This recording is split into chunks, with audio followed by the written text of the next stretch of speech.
All right, we have more changes unfolding in the U.S. economy and the U.S. housing market. Changes that have commentators and prognosticators beginning to roll over. One by one, they are capitulating to the housing rebound narrative, nodding along an affirmation following last month's price surprise. But is that what's really happening here, a rebound? Well, we have a new report just released by Morgan Stanley warning their clients about the dirty little secret that no one's talking about, a secret that's really not so secretive at all, instead just all but forgotten apparently in financial media. And we also have brand new data just released by the CAR synced into our database showing that in this particular state, the correction is arriving early. 90% of the state is now year over year negative, and specific metros are tumbling. This data just came out, something you're going to want to see. But before we get started, if you're not already a subscriber of this channel, consider subscribing. It helps the channel out, and I appreciate your support.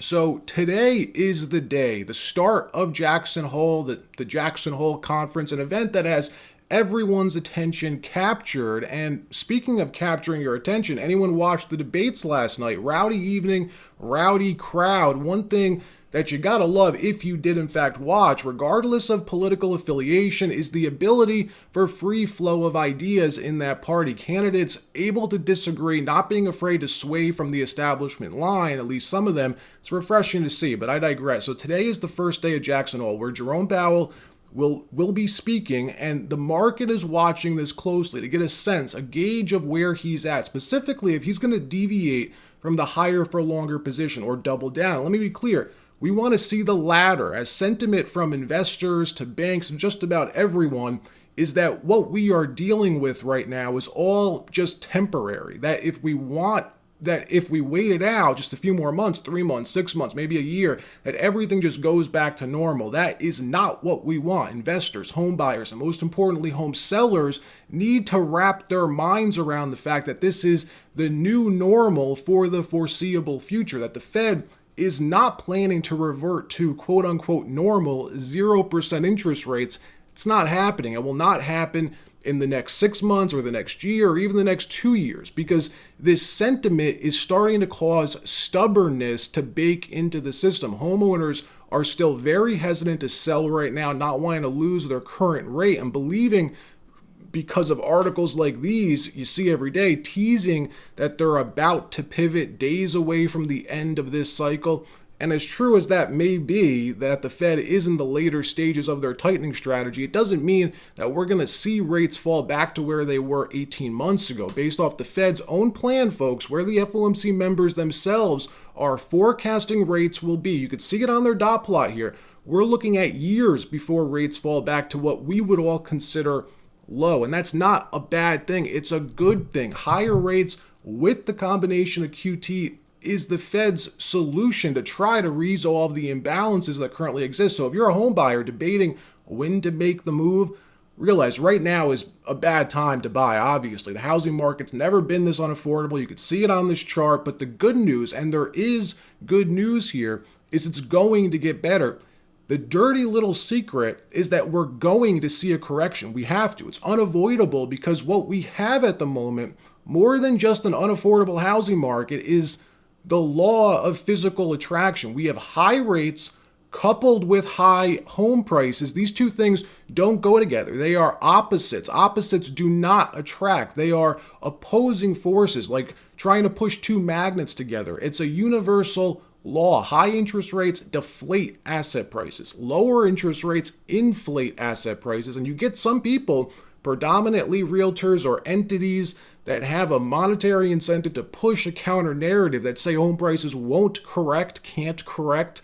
And they get away with it because the housing market is inherently slow moving. The average housing crash takes years to unfold. But folks, realize the correction has already started. We are in a housing slowdown right now. In fact, it's close to the slowest market ever. And what they don't seem to understand is that the only thing holding this crash back right now is a supply shortage. Low inventory is the only thing holding it at bay. Once supply begins to correct, which it will, it always does, prices will fall through the floor with current demand levels where they are. We can see it's already happening in certain states right now. California is one of them, as the California Association of Realtors just synced their most recent data to us. Let me show you how sudden and badly certain markets were just hit in this state. Let's check this out. What we're going to do is we'll look at Morgan Stanley's piece in a minute. There's something I want you to see in there, but take a look at this.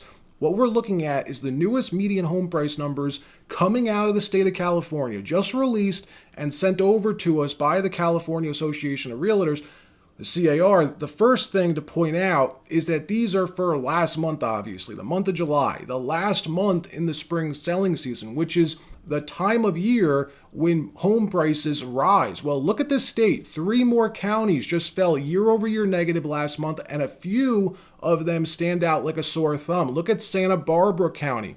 From June to July, median price fell 15%. You could see it did get a bump during the spring, but it's falling again. Now down 20% from June of last year. Typical home in Santa Barbara sells for $994,000 right now, when if you would have bought last year, you would have spent an additional $255,000. But prices are still up 43% from July 2019, 80% over July 2018. But the Bay Area is the market. This county is still in free fall, folks. Look at this. Now down 23% from June of last year.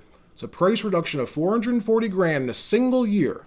Almost $500,000 price reduction in a single year. Even with that, though, typical home buyer in San Fran completely priced out of the market still. Look at the median household income here, $121,000, but the median price of a home in this county is $1.5 million. That means typical home buyer can't buy a house here. You just don't earn enough money. With an income of $120,000 a year, you qualify for around a $500,000 loan. And this is the median price, not the average price. Median price, folks, big difference. And this county is falling fast. Look at this, way faster than back in 08. It's now 8% cheaper to buy a house here today than it was pre-pandemic, 8% less than it was in July 2019, 12% less than it was in July 2018. Now, just to be clear, this is an anomaly right now, right? There are only a handful of areas in the country that have falling prices like this. Most of the country is still extremely overinflated.